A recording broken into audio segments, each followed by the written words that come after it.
Have you ever found yourself lost in the woods, the eerie silence broken only by the rustle of leaves underfoot? Picture this: a hiker and his wife, their hearts pounding in their chests, their breaths shallow. They're enveloped in the inky darkness of the woods, a far cry from the sun-drenched trails they had traversed earlier in the day. The couple, seasoned hikers by day, are novices in the face of the nocturnal wilderness. They stride forward, their confidence robust, their spirits undeterred. They've faced many a challenge on their hikes, and this is but another. They believe they can navigate their way back to the familiar, back to safety. But as the minutes tick by, their sure-footedness falters. The once familiar path is now a stranger, bathed in moonlight and shadow. Their confidence dwindles, replaced by a creeping sense of unease.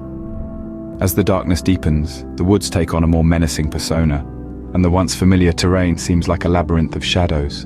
And then, out of the silence, there comes a sound that sends chills down your spine.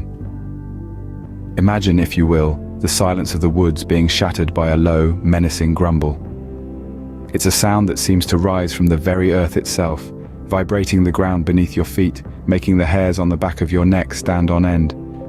It's a sound that reverberates through the dense canopy of trees, echoing with an eerie persistence that seems to fill the night air with a tangible sense of dread. Then there's the rustling. It's not the gentle rustling of leaves dancing in the wind. No, this is different. It's a deliberate rustling, a rustling that speaks of something moving stealthily through the undergrowth.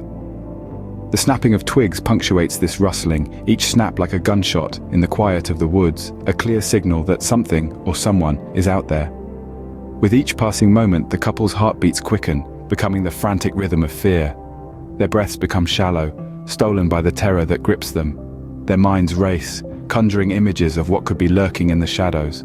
The unknown, the unseen, it feeds their fear.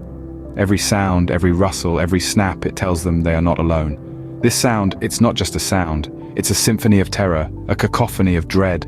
It's the sound of the night itself closing in, the sound of their worst fears coming to life. It's the sound that tells them that they are not alone in these woods, that something is out there, something is coming. The suspense builds, the tension mounts. With every passing second, with every heartbeat, with every breath, the sounds grow louder, more menacing. The fear becomes real, palpable. The once peaceful woods now seem to be alive, the trees whispering warnings, the wind carrying threats.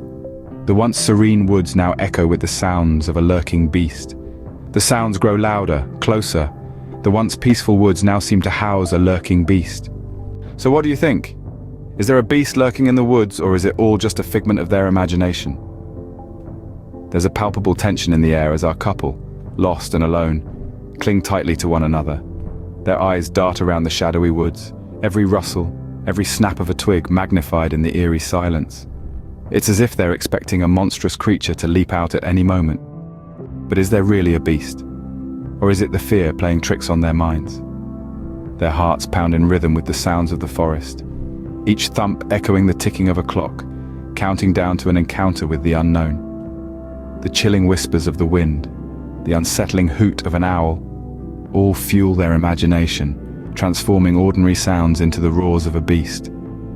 As the suspense builds, one thing becomes clear. Fear can create monsters where none exist. But what happens when fear subsides and reality takes over? As the shroud of terror lifts, the couple realizes the truth. The so-called beast that had been haunting their every step was nothing more than an illusion. A phantom born from an orchestra of nocturnal noises that the woods play every night. The rustling leaves, the snapping twigs, the hooting owls, all innocuous sounds that their fear-stricken minds had twisted into the growls of a threatening beast.